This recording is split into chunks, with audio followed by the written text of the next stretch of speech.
Hi everybody, Joey here again, and welcome back. So in today's video I intend to show you how I built my 375 gallon aquarium stand. Now to summarize this build, the stand is 8 feet long, 3 feet wide, and 3 feet tall. Now some of the things that I intend to show you how and why I did was, starting with the frame, I went with a 2x6 frame. I then wrapped it in a 3/4 inch birch plywood and then stained it with a stain that contains polyurethane, making it a one-step application. To start off the build, let's start with the frame. Now I went with the design I always use. However, this time I'm using 2x6s, and it's important to explain why. When designing a tank stand frame, you need to know how much weight you're going to be putting on it in the first place. And my tank weighs 400 pounds empty. However, the water I'll be putting in it weighs about 3,100 pounds, so the combined weight will be a minimum of 3,500 pounds. With that said, this is a live weight, and when it comes to live weight, I suggest using a safety factor of at least 4, meaning the stand needs to support at least 4 times the amount of weight you intend to place on it. So in my case, I need a stand that will support a minimum of 14,000 pounds. Now in this design, I'm using 10 supports that will actually support the weight of the tank. Now if I went with 2x4s, which can support about 800 pounds on an upright, that means that it would have only supported about 8,000 pounds, which is not enough. So I went up to the next one, which is 2x6s, and 10 2x6s on uprights will support a minimum of 12,000 pounds, which is very close to what I need, but not exactly. However, once you add in the shearing strength of all of the screws as well as the plywood that's going to be added, which will also contribute to the overall strength of the stand, we get about 15,000 pounds of support. Now on to the frame build. This is no different than any other frame that I've shown you how to do. It's the same design, we just simply make it bigger or smaller. The only real difference that we ever make is if it gets center supports or not. And if the tank is over 4 feet long, then it gets center supports. As always, we start with the top and bottom of this frame, and we build it just like how we would build an aquarium, where the front and back goes on the outside and the side of the frame goes on the inside, with screws screwing into them. And for this entire frame build, I used number 8 2.5 inch construction screws. I used just over 100 screws for this frame. That's something that you need to plan for, as chances are you'll use a lot more screws than you think you will. I start with the bottom and top of the frame for very specific reasons. These two have to be square. If these are not square, the rest of the frame will not be square. With the bottom and top frames done, I move on to the guides, and these are actually what holds the braces in place as well as sets the height of the stand.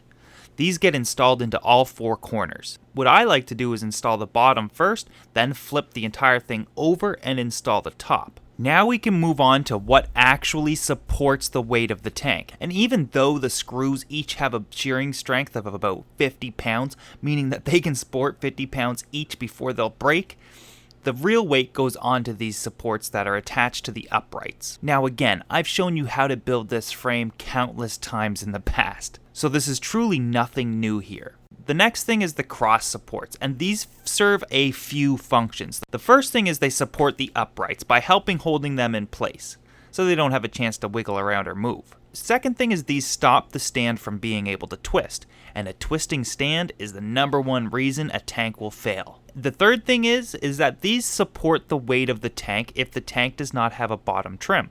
For example, if you were to buy a glass tank, they typically have a bottom trim which elevates them off the stand themselves, meaning that you only have to support the perimeter of the stand as opposed to the middle as well.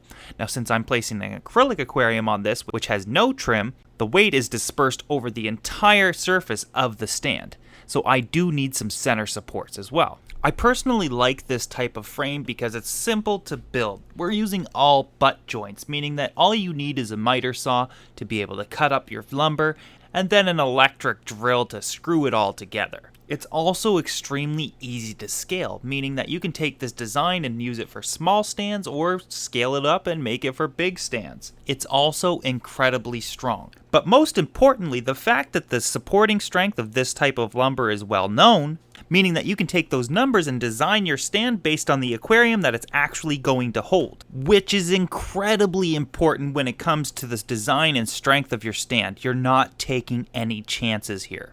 I can tell you one thing for sure. If I were to ask somebody how much weight their stand can actually hold, chances are they will have no idea. If you ask me that question, I will give you exact numbers. To finish the frame off, I added some 3/4 inch plywood to the top of it. Now this will help evenly distribute all of the weight of the aquarium across the entire surface of the stand. I then placed the actual aquarium on the stand just to get a feel for what I wanted to do next.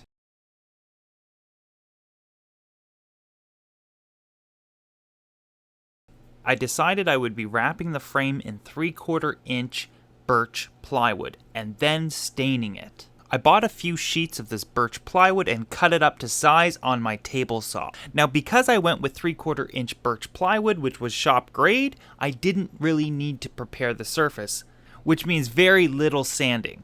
And that's something you should consider, is the grade of the plywood you're purchasing. The more you spend, the less work you'll have to do. When it came to the front of the tank and the doors, I decided to go with one of the easiest designs you can, which is cutting out doors that overlap the access holes. And while this is one of the easier ways to do it, it also takes up a lot of plywood.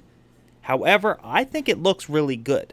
In order to cut out these doors, I first measured and marked off where the holes should go, and then drilled pilot holes into each corner.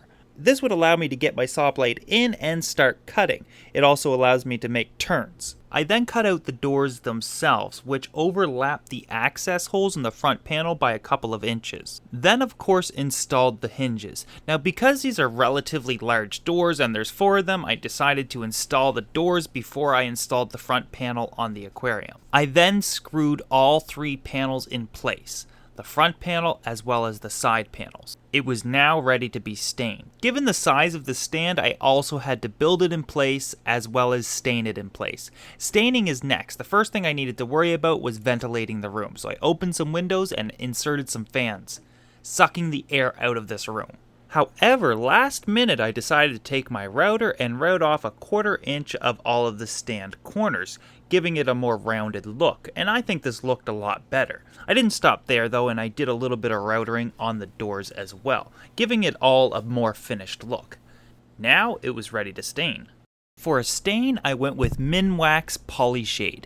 I went with this simply due to the fact that it contains the stain as well as the polyurethane all in one, which makes it really easy to apply. Which is good for me because I hate staining. The color I went with is called Tudor. Now all stains have their own names for the colors, however this is just a brown with a little bit of hint of red.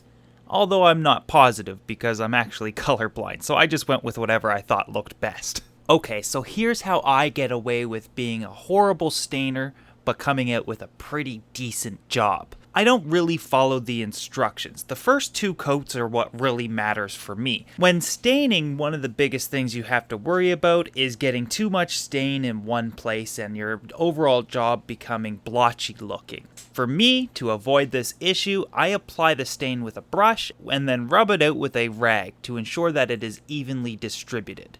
I do this for the first 2 coats. In between coats though, you have to sand it down with a steel wool. The reason being is that when some woods get wet with stain, some of the wood fibers can raise up, making it a rough surface. The steel wool simply removes that. After each sanding with the steel wool, you also need some tack cloth. This will help you remove any dust that the sanding created. You do not want to get this in your stain. Now there's a lot of different ways you can stain wood and a lot of different products, however I like to keep it as simple as possible. After the first 2 coats, the rest is really easy. This is because I already have an evenly distributed stain.